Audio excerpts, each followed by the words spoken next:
I would now like to introduce your 2020-2021 Board of Directors, staff, region coordinators, and special guests. We have Vice President Jim Wilson, Finance Officer Chad Garreau, Board of Directors Darrell Brandt, Helen Fornwald, Darlene Danilou, Michael Dudar, Corey Kowash, and Darcy Hugeber.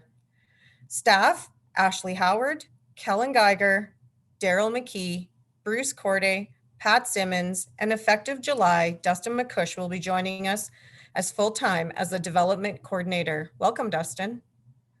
Region coordinators, Bob Sonder, Aaron Shutra, Barb Swallow, Glenn Watchell, Brian Champion, Lauren Varanowski, Carol Narfison, and Wade Gray.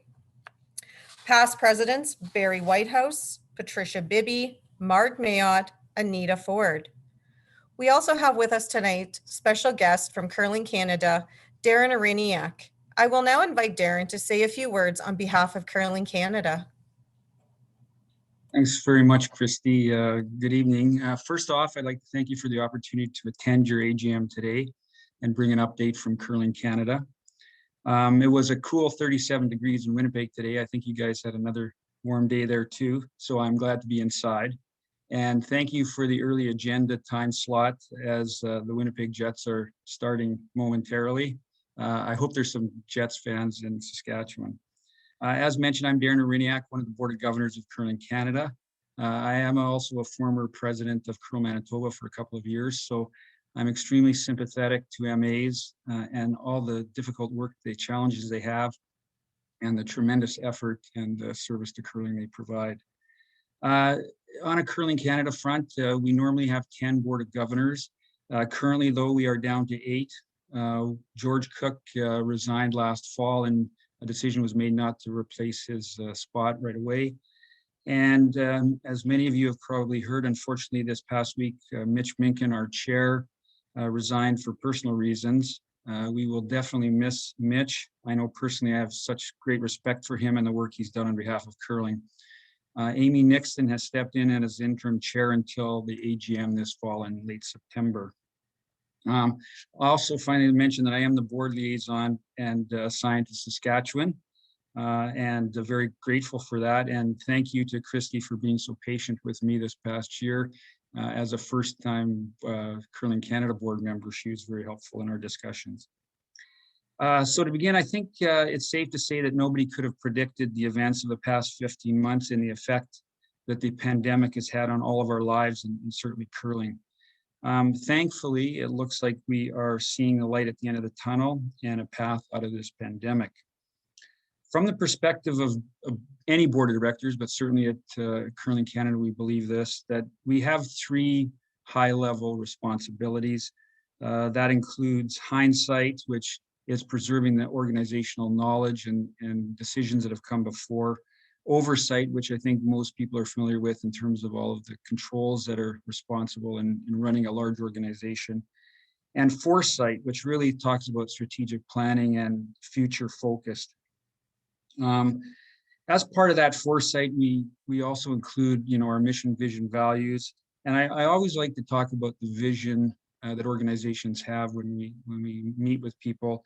And I really like what Curling Canada's done in the last few years, which is really to simplify the vision of where we want curling in Canada to go, to have more curlers curling better with more fans. And I think that's, it's easy to remember, and it really summarizes what we want.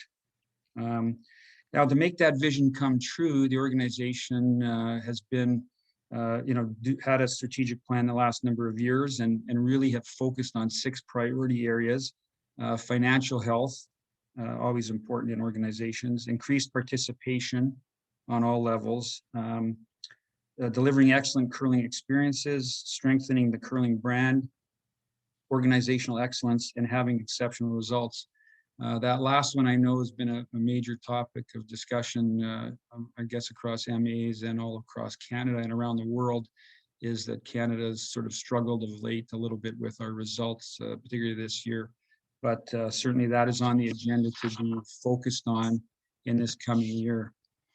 I do want to provide a high-level outline of the plan, because I think Despite all the great plans that were made going into last year, certainly basically all bets were off due to the global pandemic.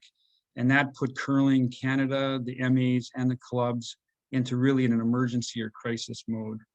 And I would argue that all three groups did an exceptional, outstanding job under the circumstances. I do remember, late last summer, early fall, the endless discussions and hours and back and forth, and people just rose to the occasion. So decisions on, whether to close clubs, should we run competitions, representative selection for national events were all tremendously difficult, and I think exceptionally well handled by all parties, especially when many of those things have been stable for so many years. To have such a disruption was challenging.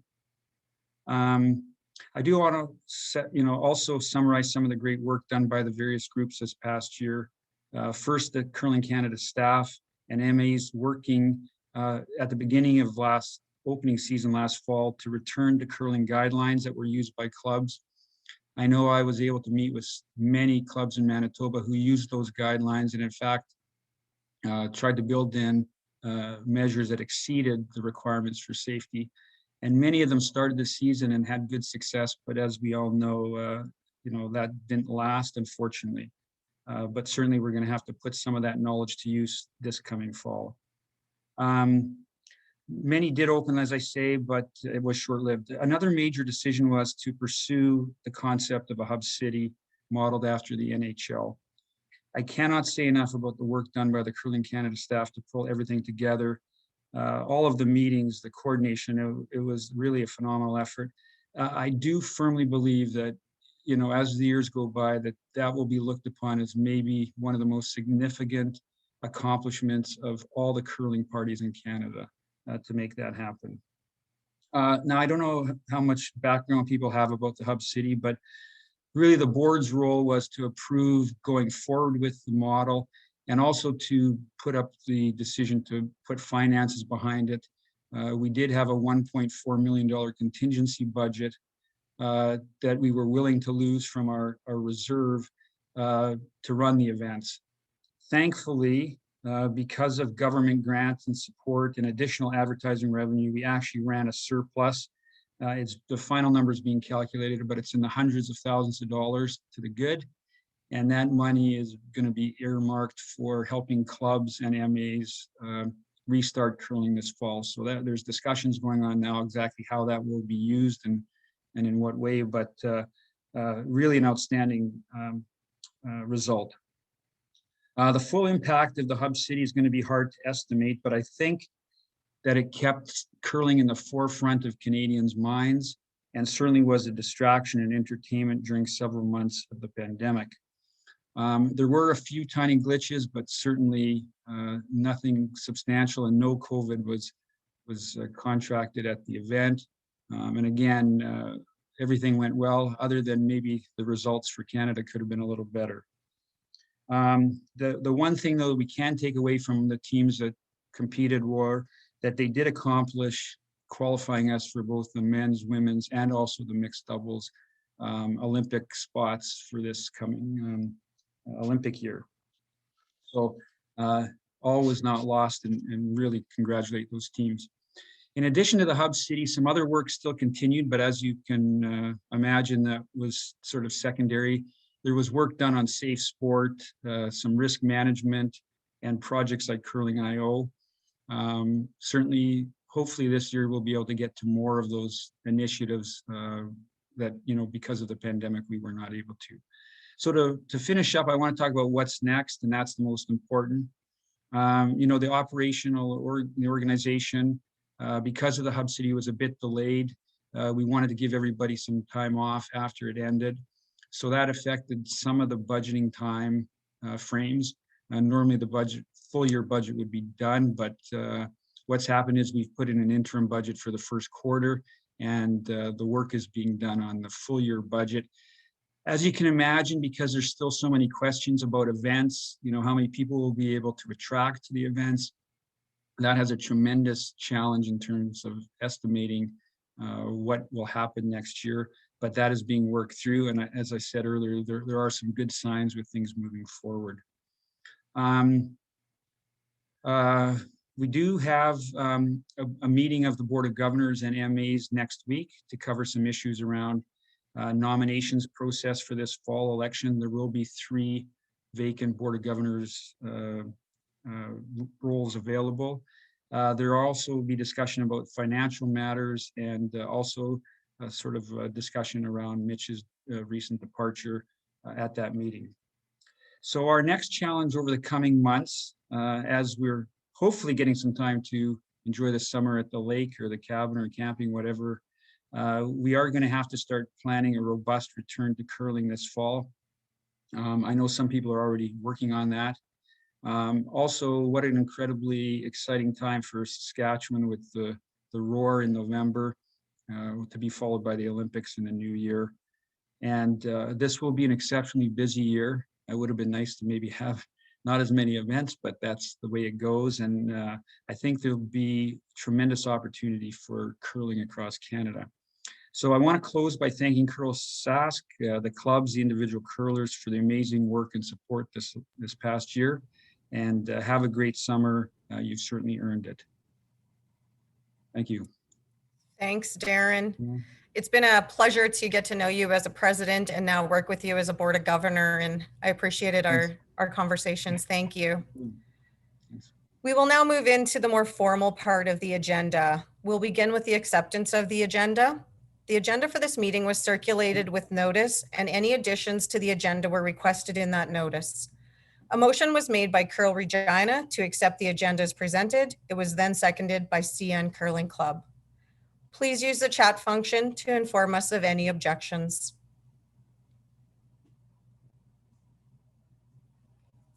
Seeing no objections, this motion is carried with none opposed. The minutes of the 2019-2020 annual general meeting were available online and circulated with the notice of AGM on February 23rd. Corrections and changes were requested at that time. Seeing no objections, the minutes stand approved as distributed. A motion was made by Highland Curling Club to accept the 2019-2020 minutes as presented. It was seconded by the Sutherland Curling Club. Please use the chat function to inform us of any objections. Seeing no objections, the motion is carried with none opposed. Please use the chat function if you would like to address any business arising from the minutes from the previous year's AGM. You may type your name in the club, or I wish to speak, and you may be unmuted at that time.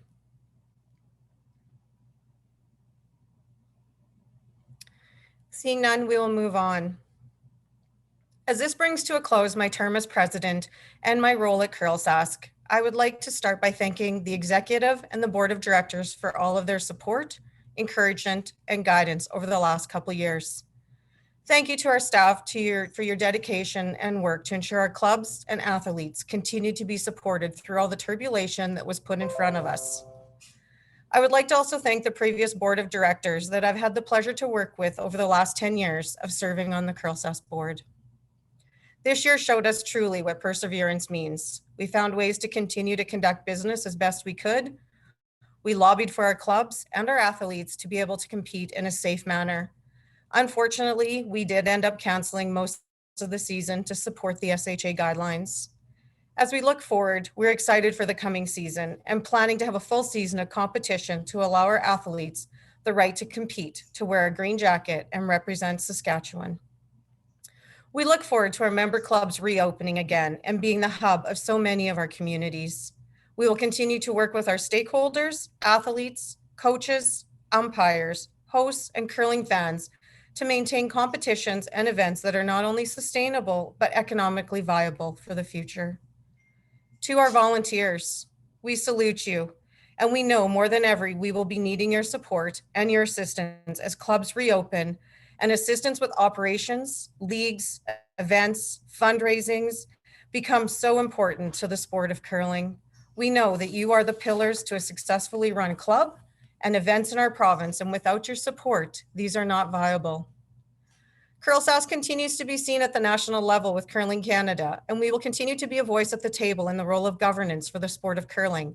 We will continue to work to be the best national sport governing body out there. Congratulations to those that had the honor of representing Saskatchewan at the National Championship.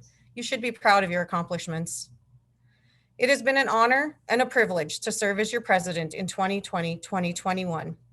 For my last statement as a CURLSASK president, may the ice be fast under your feet, your delivery as smooth as glass, may you always release clean, and the broom be a target that you will never miss.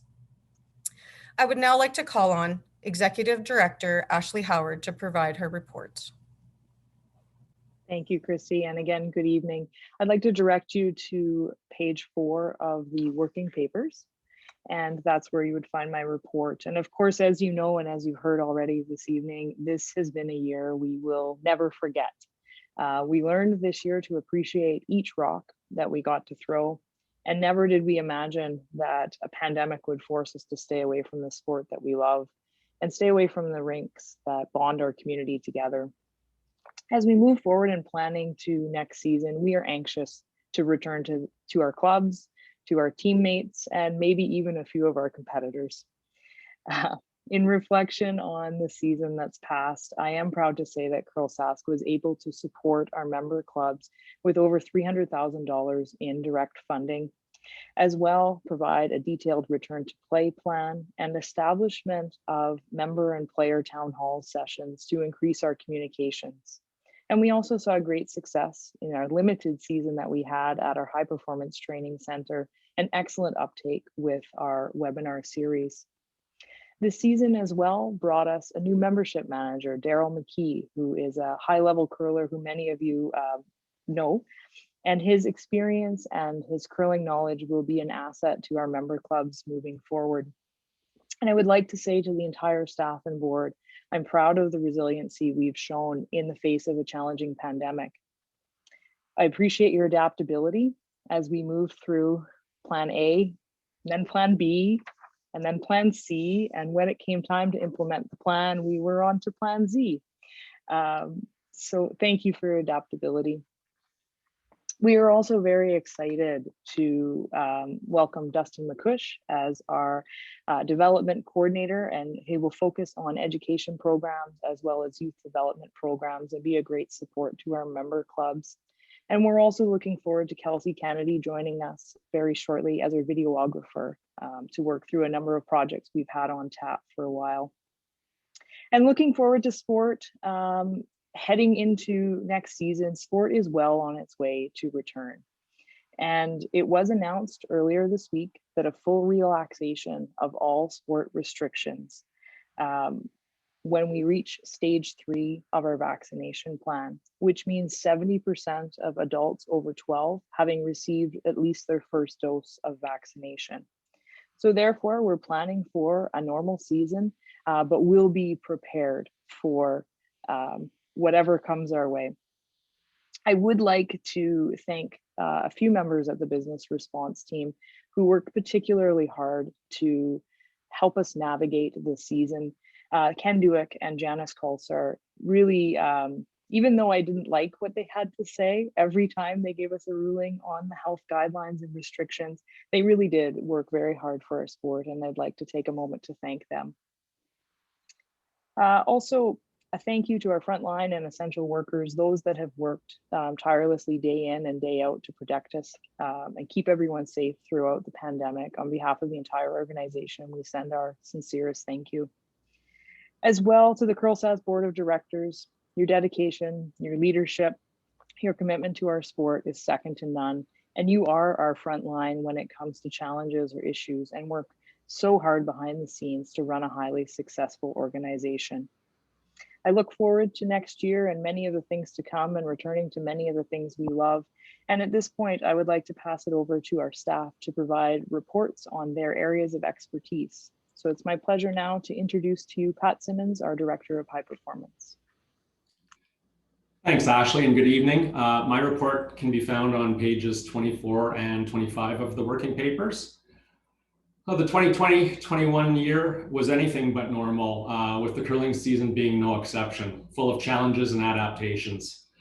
With change or adversity usually comes opportunity, a chance for teams and athletes alike to slow down, reevaluate, and make gains in areas that might otherwise be challenging due to normal busy times. The CURLSASK High Performance Program forged ahead, as did the Training Center webinar series, including a new interprovincial partnership, coach development, and modified national championships in ladies, men's, and mixed doubles play. CURLSASK was very fortunate during uncertain times to move forward with the Training Center, this season hosted by the Sutherland Curling Club in Saskatoon. A huge thank you to all Sutherland staff and board for not only taking on the challenge of early ice, but to also successfully pilot and provide a great example of club safety protocols and flow that others could learn from. The format of our high performance program included both Tier 1 and Tier 2, as well as an individual section, meeting the needs of individual athletes on interprovincial teams, not yet on teams, or just wanting access to extra resources. A total of 28 four-person teams, 6 mixed doubles teams, and 2 individual athletes were, with respective coaches, comprised the program, taking advantage of sports science, provincial consultants, webinars, early ice, equipment, and everything else the high performance program has to offer. Although traditional playdowns in Saskatchewan were not able to happen due to COVID, our province was well represented at the curling bubble in Calgary, with teams Anderson, Dunstone, and Quick Armstrong wearing the Saskatchewan colors, as well as Kirk Myers, Nancy Martin, Shaylin Kitts, and Caitlin Schneider, all with qualification into the mixed doubles championship. The result was 1 bronze medal, playoff qualifications, and great play, especially under the circumstances. A special thanks to the teams and athletes for their commitment in what was at times a very difficult and unpredictable situation. Thanks also to Martinsville, Pence, Wadena, and Oxbow for their support to allow these athletes a chance to hit the ice for preparation as restrictions allowed prior to Calgary. A big thank you also to Curling Canada and all those involved with putting the bubble on. Amazing job. CURLSASK was happy to carry on with the webinar series started in 2019, including team structure, brushing, technical, strategy, and coaching pearls. An evening with the pros, curling-specific injury prevention, managing change and uncertainty, a fireside chat with Glenn Howard, and a U21 sponsorship with Kirk Myers were all hosted as well this season. We are also happy to report an interprovincial partnership with BC, Ontario, Manitoba, and Alberta, which will allow further webinar access and information to all athletes and coaches within our high performance program. Ahead, we have many things to look forward to in advance of the upcoming curling season, including the prospects of a normal season full of events and competition we missed this past year. With CURLSASK's new high performance program beginning as we speak, CURLSASK's training center scheduled to open later August with the Sutherland Curling Club, and a schedule packed full of playdowns and events, including the Sask Winter Games hosted in Regina in February. We cross our fingers for a safe and healthy return to the sport we love. Thank you to the CURLSASK staff and board of directors for their shared vision of excellence and for helping to allow dreams to be made, worked towards, and fulfilled in our wonderful sport. Now I'm pleased to introduce CURLSASK's event manager, Bruce Courtney. Thank you, Pat, and thank you everyone for attending today. This was the year we were to host the inaugural CURLSASK 5, which was to be held in Tisdale. We tried every possible means to host this event, even finding a new host site. Thank you, Aberdeen, but it was not meant to be. Multiple scenarios and schedules were planned to try to salvage a season, but in the end, CURLSASK was forced to declare representatives for the Brier, Scotties, and mixed doubles. Unfortunately, all the other events were canceled. To all the host sites I worked with, we had to deal with a lot of stress and difficulties this year. Even through this, you proved why Saskatchewan is so great. You were all gracious to deal with during this difficult season, and I wanted to express my heartfelt thanks. We were able to provide a greater foundational structure with the Sask tours, including a memorandum of understanding. For this upcoming year, The tours are working with CURLSASK to generate a schedule as free of conflicts as possible. One weekend is set aside for the mixed doubles events, while we are trying to host men's and women's events on the same weekend. This has helped greatly in decreasing conflicts in the new season schedule. We continue to have regular talks with the tours and hope to build an even greater partnership this year. Stay tuned for some exciting news to be coming out regarding the SAS tours. We don't want to steal their thunder, so we will leave it at that. CURLSASK events have all been planned for the new season. We will continue to announce locations and keep the focus clearly on curling. We look forward to the fall and the anticipation of it being one of our best and most appreciated curling years ever. That's it for my report. I'd like to welcome Membership Manager Darrell Mckee. Thanks, Bruce, and good evening, everybody. You can find my report on page 18 of the working papers. I think it's safe to say this curling season was one of the most challenging in recent history for clubs across the province. With the COVID-19 epidemic abruptly ending the 2019-2020 season in mid-March 2020, the first challenge facing clubs entering this season was whether to even open their doors and go through the expense of putting in ice. With the ever-changing pandemic landscape and uncertainty of government safety measures being increased, we had 37 clubs across the province make that tough decision not to open their doors. With the significant COVID safety protocols put in place, 86 clubs did decide to proceed with their seasons with the expectation for a safe curling season. As the season progressed into mid-November and the pandemic continued, the Saskatchewan government decided to halt all sport in the province for a 3-week period, with the exception of a small group of under 18 athletes that were allowed to practice. The sports world in Saskatchewan was on pause. As that pause continued and continued to be extended in 3 to 6 week intervals, most clubs decided to close their doors for the season in January or February and remove their ice. A few clubs did remain open to accommodate their under 18 members who were still allowed to practice throughout the pause. The clubs in our province rely on a number of different revenue sources, which include memberships, sponsors, sponsorship, ice rental, facility rental, and lounge and kitchen revenues, all of which were challenged this past year. To compound this, many expenses in running a curling club are fixed and unavoidable even when the club is closed. All these factors put major pressure on club bottom lines. Most clubs did an amazing job of taking advantage of government grants that were available to offset some of their costs, and it was a great year to be a CURLSASK member club, as we were able to return over $300,000 in grant funding back to our member clubs. This included $133,000 in member assistance grants, $174,000 in special COVID funding we were able to acquire from SAS Sport. Special thank you to Saskatchewan Lotteries for this sport funding. Another opportunity that arose from this challenging year was that 6 clubs were able to take advantage of another SAS Sport program and establish a national sport trust fund on behalf of their clubs. This fund will allow members to contribute over $50,000 back to these clubs and receive a charitable tax receipt for their generosity. Another accomplishment I am proud of was the establishment of the new Curling Club Advisory Committee. This committee has been established to guide CURLSASK board and staff on programs affecting curling clubs across Saskatchewan. The committee consists of a club representative from each of our 8 regions, 2 region coordinators, 1 CURLSASK board member, and myself. We held our first meeting in March 2021 with plans to meet 4 times per year. Moving into 2021-2022 season, my top priorities will be certainly guiding a safe return to play. As the pandemic evolves, we will continue to plan and monitor government regulations and safety protocols for a safe return to play for our clubs and our members.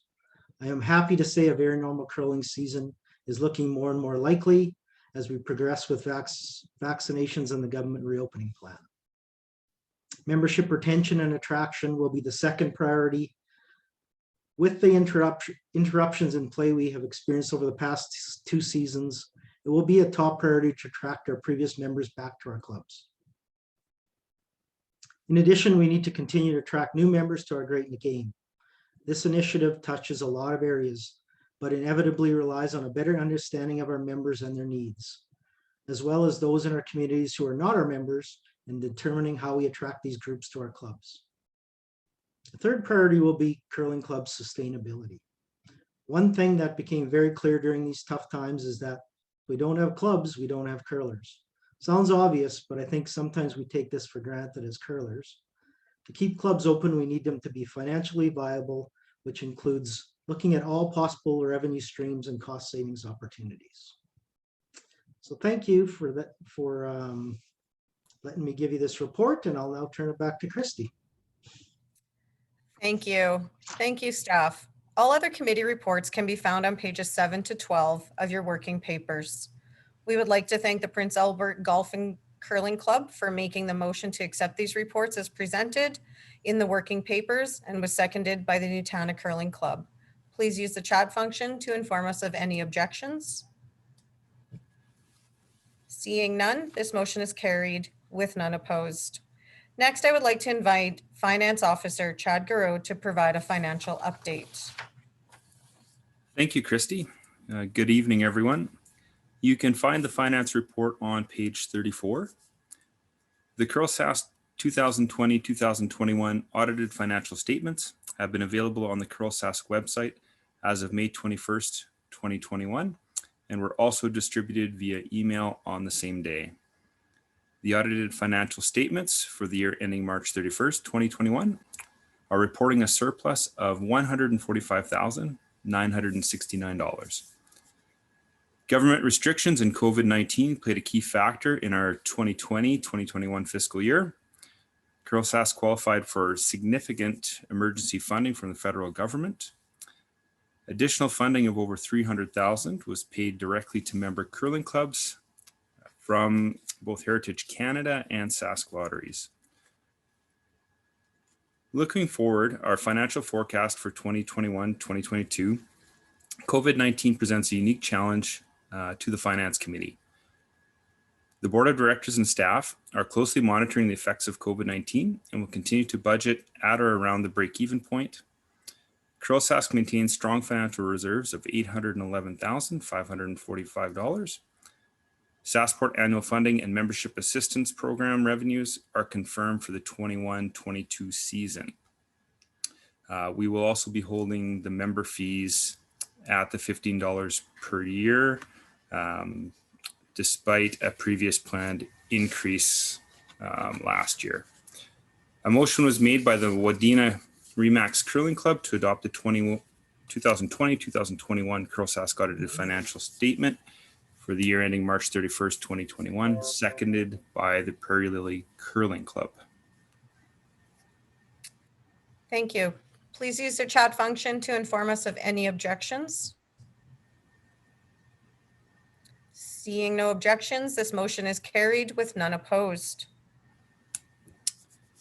Okay, the 2021-2022 proposed budget is the green shaded column in the back of the AGM working papers on page 35. We do have a proposed deficit of $75,000. We received one question regarding the budget via Simply Voting. The question stated, do the bylaws make any reference to budget approvals requiring a break-even or profit balance versus a deficit? So thank you for the question. Great question. We do have a fiduciary responsibility and strive to not only ensure the continuation of curling in Saskatchewan, but also to be a leading organization within the sport. I would like to reference our strong reserves of $811,545 and our profit last year of $145,969. The Non-Profit Corporations Act 1995 does set out rules for nonprofits, including membership corporations. The board does operate within a set of policies, including finance policies. Currently, neither the Act, our bylaws, nor our policies have a requirement for the break-even budget or profit budget. So at this time, no, there's no requirement, in short. So thank you again for the question. And I'd like to invite anyone else that has any other questions pertaining to the budget to please enter them in the chat function now, and they will be addressed prior to moving forward. Hey, what's this?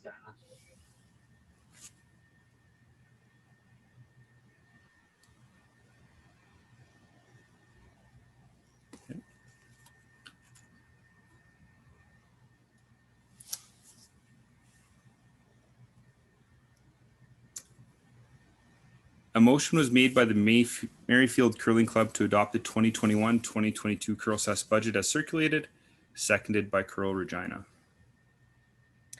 Please use the chat function to inform us of any objections to the motion. Seeing no objections, this motion is carried with none opposed. Thanks. And my last duty for this evening is to ask the CURLSASK membership for a motion to appoint KPMG as the auditor for 2021-2022. A motion was made by the CN Curling Club that CURLSASK appoint KPMG as the auditors for 2021-2022, and that the CURLSASK board be entrusted to determine the financial compensation. It was seconded by the Highland Curling Club. Thank you. We will use again the chat function to inform us of any objections. Again, seeing none, this motion is carried with none opposed. We'll move into new business. If there's any new business that you would like to have addressed, please enter it in the chat function, and we'll take a minute to address any questions and answer those questions in the order they were received.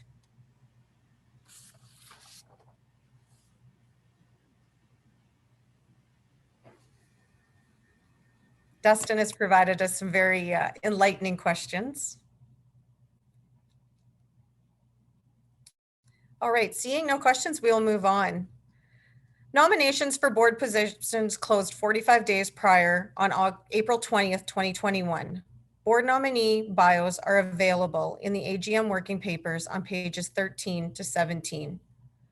I am pleased to report that CURLSASK received the following nominations for 5 available positions and 2 executive roles: Colleen Redicop, Chad Kelly, Mike Fowler for a 1-year term, Kelly Schaefer for a 1-year term, Darcy Hugebert, Helen Fornwald as Vice President, and Jim Wilson as President. Nominations will not be accepted from the floor as all vacant positions have received nominations. We are now inviting one of our voting delegates to make the motion to approve the slate of candidates by acclamation. Please use the chat function or unmute your microphone to make that motion.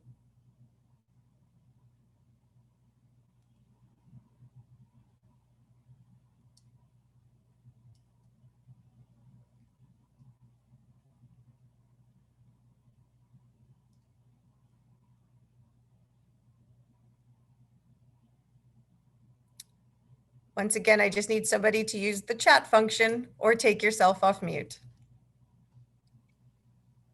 I so move. Gwen Kaminsky. Gwen Kaminsky, and seconded by Gord from CN. Thank you.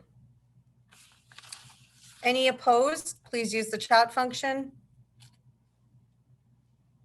Seeing none opposed, motion is carried with none opposed. That will bring the end of my term as president, and I would now like to welcome Jim Wilson as the 2021-2023 president of the board of CURLSASK, and I would ask Jim to say a few words and welcome the 2021-2022 board members. Thank you.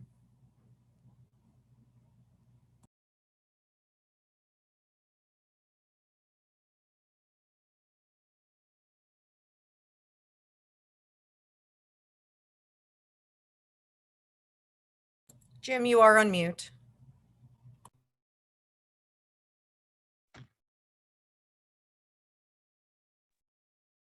That's a good start.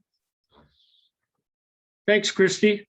I think for those who have been a part of the board for the last few years, know how exceptionally difficult this last year has been. Christy, I didn't envy the decisions and the situations that you were confronted with this year. You are a wartime president. I would like to think anyone could never have done a better job. Add to your 10 previous years of service, and all I can say is a job well done.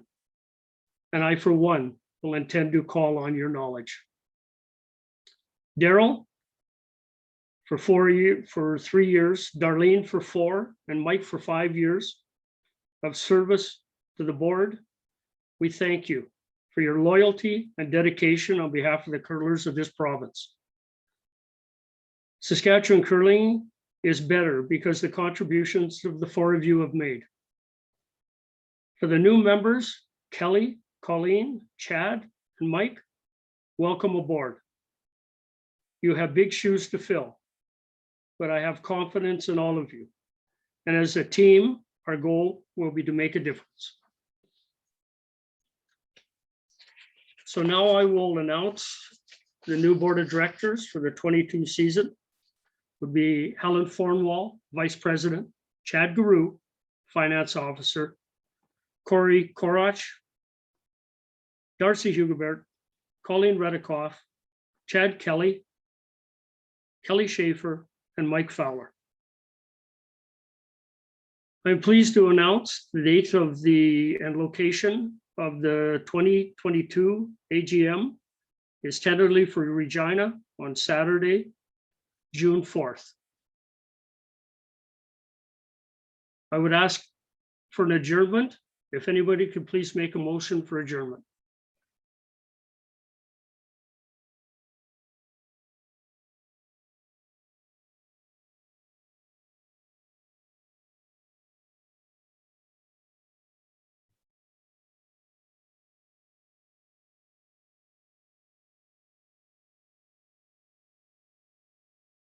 Okay, we have Shane Bowman of the Highland Curling Club and a second. I think I saw Bob Saunders there. Correct. Okay. Then I will say thank you to everybody and declare the 2021 annual general meeting of the Saskatchewan Curling Association completed. Thank you.